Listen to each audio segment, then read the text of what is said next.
In the last 10 years, the dollar has lost roughly 28% of its buying power. So to buy $100 of 2016 groceries today would cost you $138.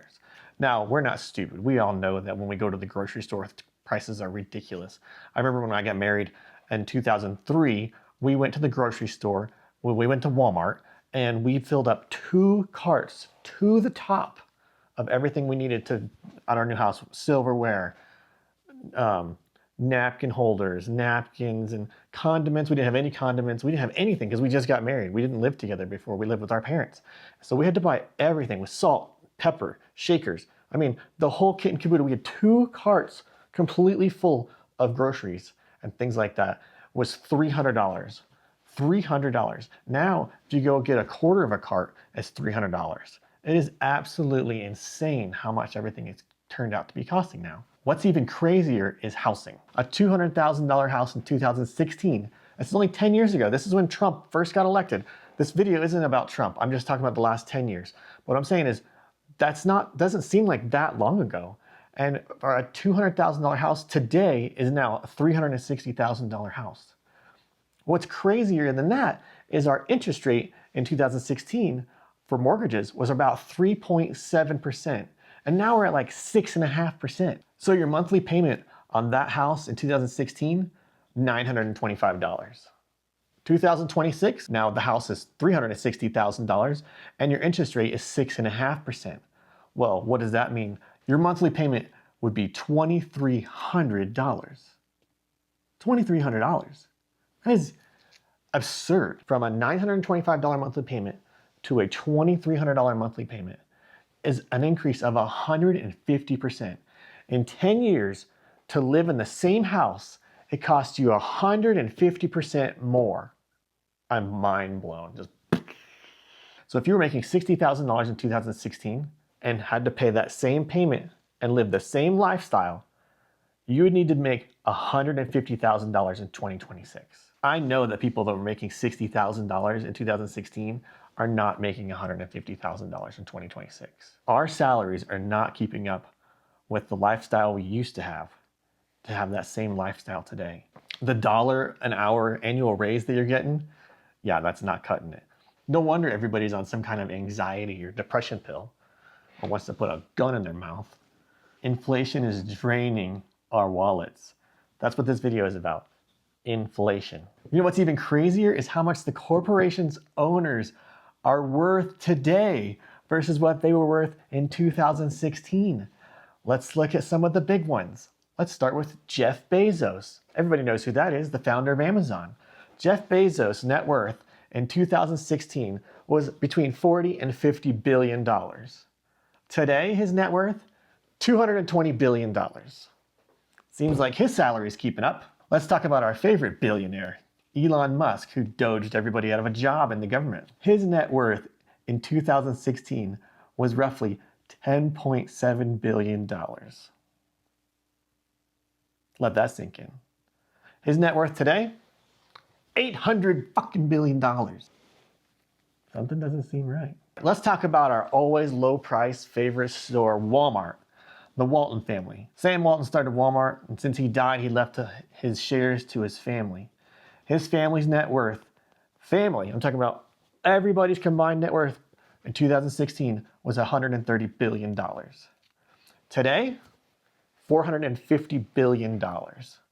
Seems like they're doing okay. Now, when you're at work and your manager tells you that, oh, we can't do a raise because things are tough right now, and if you're working at Walmart stocking shelves or wherever you're at, and they're telling you that they can't afford to give you a raise, well, yes, yeah, the dollar's value has fallen, for sure. The market isn't the greatest because it's the little people like us that are trying to survive is what we're looking at. Yeah, we're looking at the price of groceries are so much now. The cost of gas is so much now. But where's the real problem? Walmart may have everyday low prices, but they're also lining their pockets with the little guy's money who can barely afford to buy anything anywhere. Don't tell me the market sucks, and that's the reason you can't give your employees a living wage when you're the richest family in the world. Don't tell me the manufacturing costs have gone up And that's the reason why you have to raise prices so much. The money that they have is growing at a pace so rapidly that no person could ever spend that amount of money in their lifetime. It's greed. I'm all for capitalism. I want to be rich. Yes, I do. I'm not rich yet, but I want to be.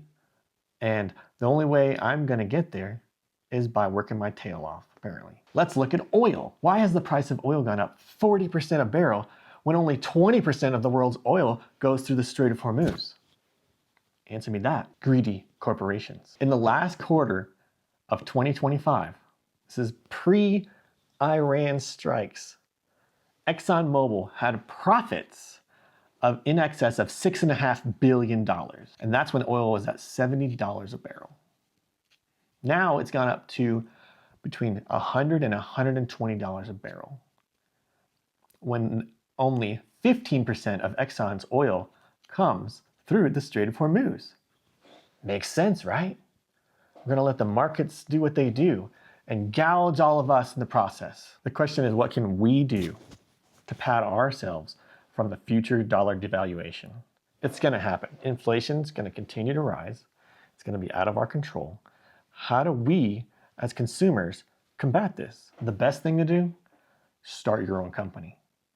You can't pay yourself what you're worth when you work for someone else. The reason that they have you there as an employee is to make money off of you.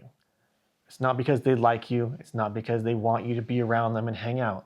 It's because if I have this X number of employees, I will bring in this X amount of dollars. If I'm paying an employee $50,000 a year, they're probably making the company an extra $100,000 a year. Better yet, you can buy a company that's already established, that's already making income, and is easier to step into than starting your own from scratch. They've already got an infrastructure in place. They've already got a salary for somebody. All you got to do is step in, take it, and grow it. Don't keep large sums of cash in the bank getting 0.01% interest. You're never going to keep up with the devaluation of the dollar if you do that. If you come into some money, what should you do with it? I'd put it in some real estate. Real estate, historically, has always gone up. Now there are times, 2009, the 80s, even COVID, where real estate crashed. That's the best time to buy it, though. That's when the rich people went in and they bought all these houses and they bought all these buildings for dirt cheap. And then the market went back up through the roof, higher than ever. And they cashed into all of us who now had jobs working for these people. And they sold them to us at top dollar. If you're going to buy a property, I would recommend buying an income producing property. Well, what does that mean?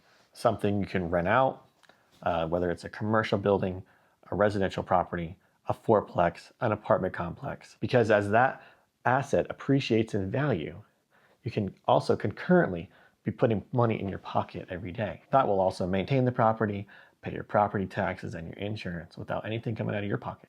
What I would also do if I were you, if you're watching this video, 10 years is going to come whether we want it to or not.